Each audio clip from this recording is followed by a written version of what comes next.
Trip Hawkins. I've been in the game business now for, I guess, about 40 years since I published my first game. That was a board game when I was a teenager. And when I finished school, I spent 4 years at Apple, helping kind of define and roll out personal computing.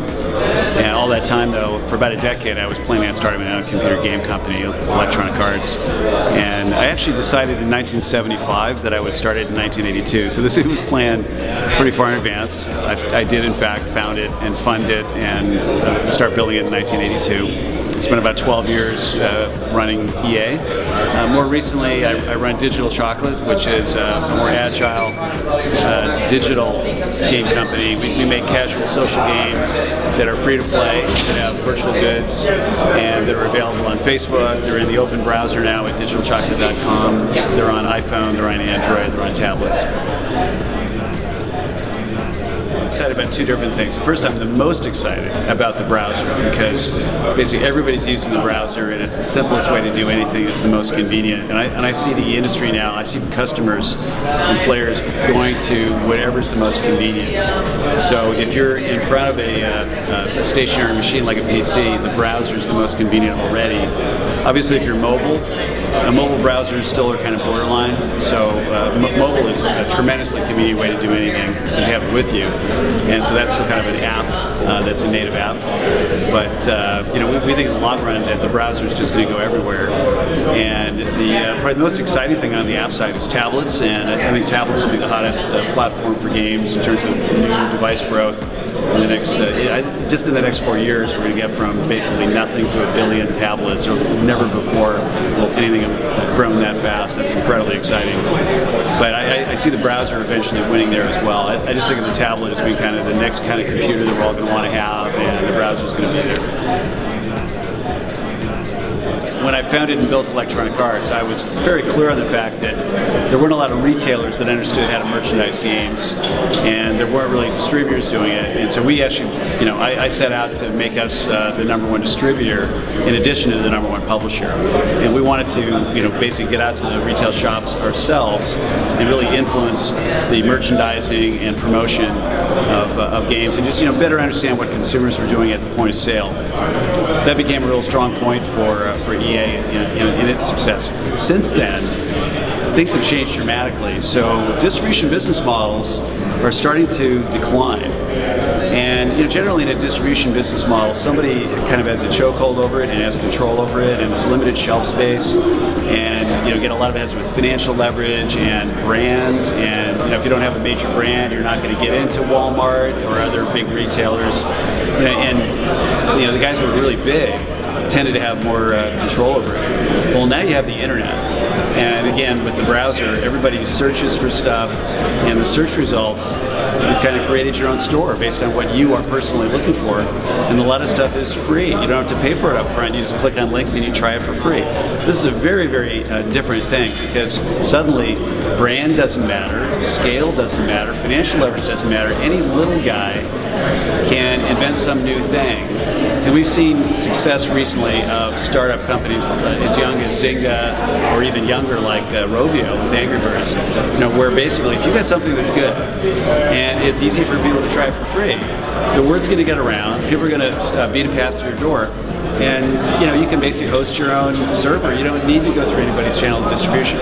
So I call that a discovery business model, because it's driven by browser principles of discovery through search and through links that you might get from friends in email, or that you might get through a social network like Facebook, or that you might get through a recommendation engine. And that's the future. So what this is doing is it's shifting the focus back again to convenience. You know, having things in the cloud, having the browser available and just instantly doing anything, not having to download and install something and then be married to the device that it's on or the place where you installed it. For example, if I'm at work and you send me an email about a game and I try to play it and it says, oh, you have to have an iPhone. Well, what if I don't have an iPhone? Or what if it's a gigabyte download? I don't want to play it at the office. You know, so the whole idea of being cloud-based means basically you can check in from anywhere, and you're going to see more and more games that in fact roam across the different screen sizes and give you access, and that are all talking the same back-end cloud. And it's really shifting the pendulum to the quality and the innovation in the game. And anybody can make a superior game and send a little bit of traffic to it, and then get that word of mouth going, get the viral spread going, get people sending links to friends, and get something really good established. And by contrast, even if you're a really big company, you have some big powerful brand, if everybody's going to try it for free, if it's mediocre, they're not coming back. So this is really a big change.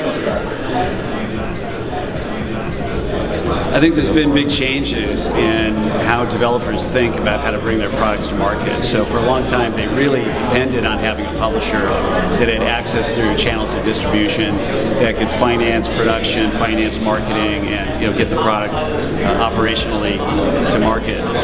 So then when Apple launched the iPhone, when Facebook launched their app API, when Android and Google Plus followed suit, we started to see all of these offers where, hey, if you're a developer, just come to me. You don't need a publisher.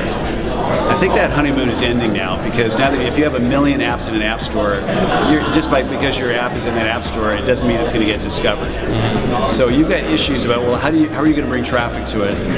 And Apple started out charging 30%, and okay, if they're really providing the services of a retail store, maybe that's reasonable. Well, in the old days, a retail store could only have as many items in the shop that they could afford to buy.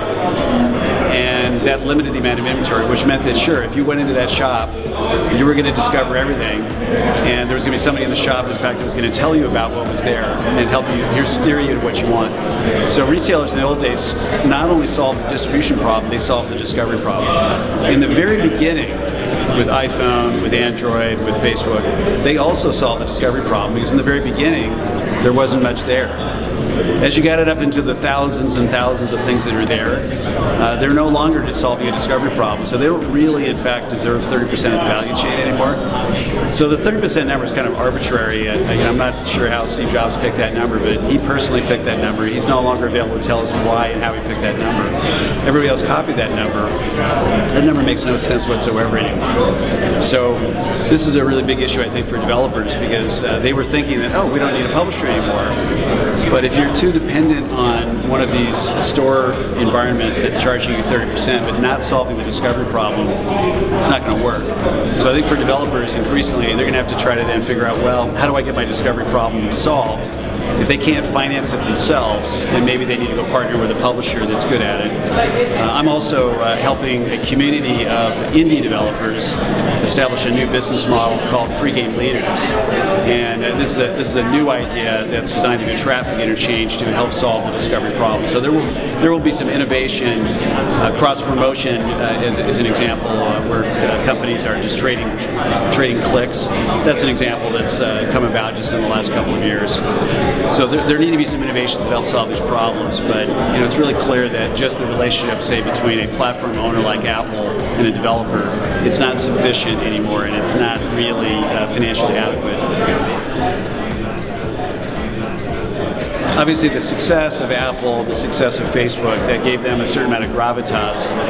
But again, you take a long-term view. The biggest content platform in the world is the World Wide Web, and it's going to just get bigger all the time. It's going to move from the PC to the tablets. It's going to get into smartphones. It's going to be through TVs. It's going to be everywhere, and it's open and it's free. So for anybody that is making any kind of content, that really ought to be your focal point, because that's where you're going to be able to do what you need to do and have some control over your business. You can certainly supplement that. If you want to have a native app version of something on the client side, then yeah, make that a native app that's in the App Store. But you can actually use traffic and trial in the browser as a way of them helping people appreciate that they want it. Again, you can send me an email while I'm at work. If it's in the open browser, I can try it right there on my PC screen. And if it says, oh, we have an iPhone version, I can make a mental note of it and say, yeah, okay, when I'm on my iPhone next, I'll go download that. So, these platforms can play collaboratively. So a place like Facebook, that can be a source of traffic. It can be a source of social benefit and connection between gamers that are friends. And I just think that it's not really viable if you put all your eggs in any one of these baskets where you're depending on somebody else. That's too big a risk. one of the things that has been a trademark of my career is that I'm always doing things to help developers, and I'm always interested in helping the industry advance so that creative people can make better products and consumers can enjoy better products. So I've been doing that my entire career. And generally I have kind of an attitude of helping people when they ask to be helped, and I enjoy being a teacher. So I'm just happy at this stage of my life to be a good resource for students like that.